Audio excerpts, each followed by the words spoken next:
Okay, welcome back. This is the second video on the three-part series. Today we're going to go over the miter saw. It's probably one of the most commonly used tools in a wood shop setting. It's very easy to operate, and this tool is only used for crosscut. If you will, the difference in a crosscut and a rip is with the grain, and crosscut is across the grain, against the grain. Okay, so on this piece of machinery here, it's not necessarily the most dangerous, but you want to make sure every guard is in place. This is a blade guard. It actually guards the blade, therefore it doesn't get your hand caught in it if it were in here. Okay, and you can see how it works. As it goes down, guard moves up. Okay, it has two leaves on each side. If you have longer material, the material would stick over this. And, it doesn't bind your saw or whatever it may happen.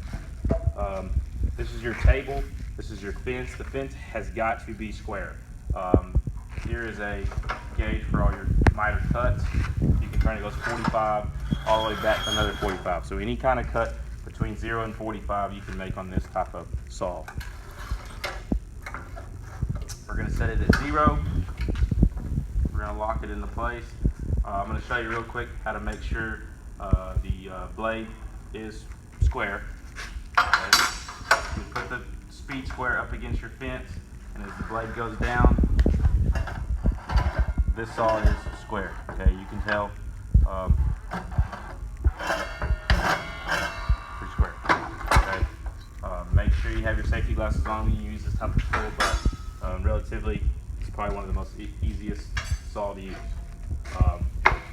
Good thing is here, if I were to mark, say I wanted I'd use a tape measure, but 3-inch cut, mark it at 3, speed square. And if you would look on this piece of lumber, if I were to keep this piece of lumber, this is what I want to keep is, whenever you come down on the saw, you want to make sure your blade is on the outside of that cut. Okay, you can spin it around this way and you can get a better look. Okay, you want to make sure it's on that side.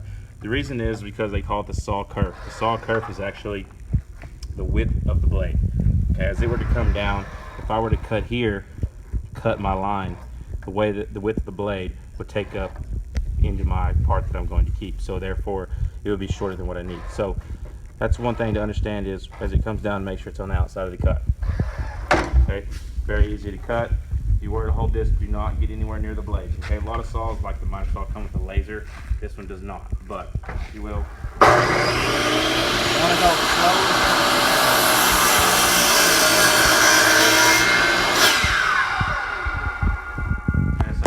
Until after it's cut. There you go. We were measured at 3. It's right on 3. If you have any questions, again, please email me. Like I said, I'll give you most of the worksheets that go along with these, identifying parts, but relatively it's probably one of the most easiest tools in the shop to use. Thank you.